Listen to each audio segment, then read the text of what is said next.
Hi, everyone. Welcome to another episode of Coffee with Father James. I have a new coffee mug and it says taste and see. So just give me a second. Not bad, not bad. But it doesn't say taste and see that coffee is good. It says taste and see that the Lord is good. And this is from, I forget which one of the Psalms. I should have checked before we turned on the camera. But it reminds me of the different ways in the scriptures, especially in the Old Testament, the way people are invited into the life that God has for us. A number of weeks ago at Sunday Mass, we had from our first reading, the book of Deuteronomy, we had the passage of scripture known as the Shema. And the Shema is a Hebrew word for hear, listen, listen. So listen up. It's the Hear, O Israel, the Lord your God, the Lord is one. You shall love the Lord your God with all your heart, soul, mind, and strength. I mean, this is a passage that's very, very important to the Jewish people. It's almost like the closest thing they would have to a creed. You know, if you pass a Jewish home, you'll see this passage written on the doorpost, because in Deuteronomy it says, "Put this on, have it on your doorposts." And so this invitation to to love them. It's not an invitation. That's the point. It's not an invitation. It's imperative. Hey, listen up. This is what you have to do. You have to love God with all your heart, soul, mind, and strength. And there's a place for that kind of commanding imperative in the life of faith, in the life of the church. And sometimes in our preaching can take that form. It can be, hey, everyone, listen up. This is what we've got to do. This is what we're called to. This is who we're called to be. This is how we're called to live. There's a place for that indeed. But then there's another approach. And we see that in the Psalm the passage, taste and see that the Lord is good. Now, think about it, that's quite different. That's, well, an invitation to taste and see. Because sometimes you don't see until you taste.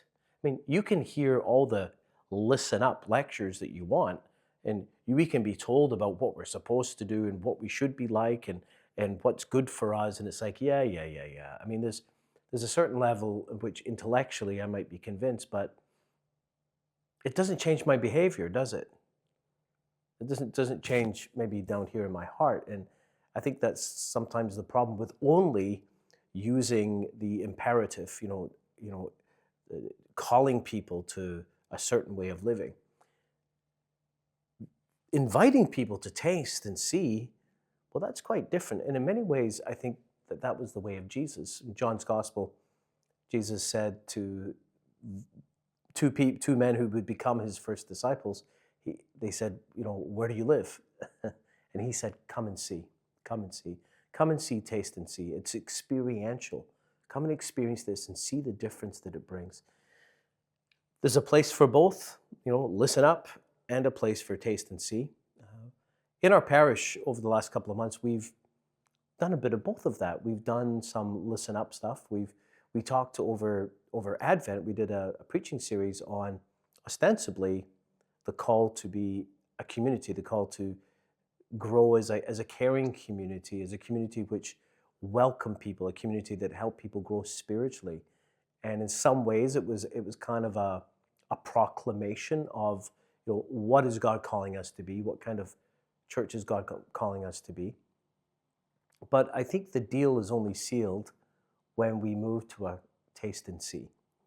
In the new year, we invited parishioners to sign up to find out more about small groups, to maybe join particular small groups. And we had, I think, a reasonable response to those invitations. It's a start. And our staff member, Jims, is going to be following up with everyone who responded to find out more about small groups or offered to lead small groups. In fact, half of the people who responded offered to take on leadership, to be trained to lead a small group, which is fantastic. Some people had ideas of what small groups could be. Some people said, I'm looking for something that's family-based or something that's more young adult. We're following up on all of that.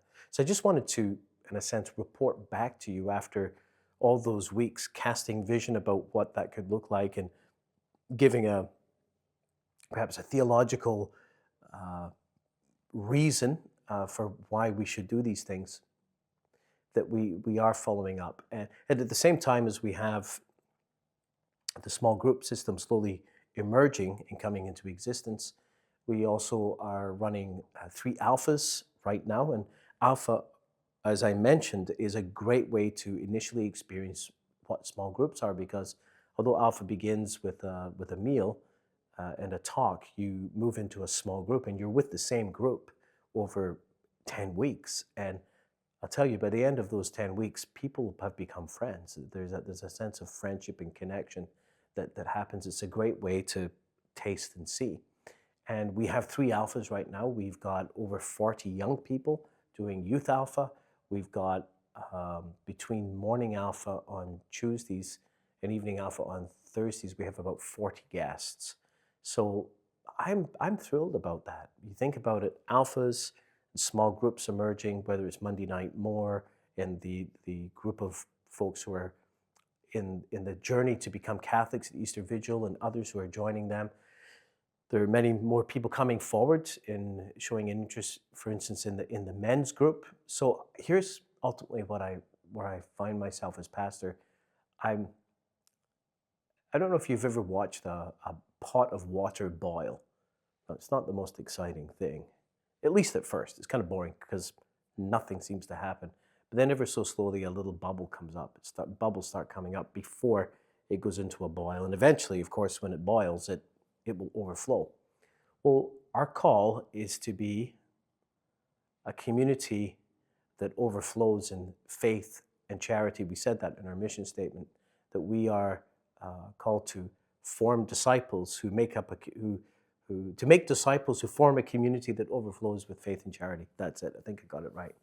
That's who we're called to be, to get to the overflow part.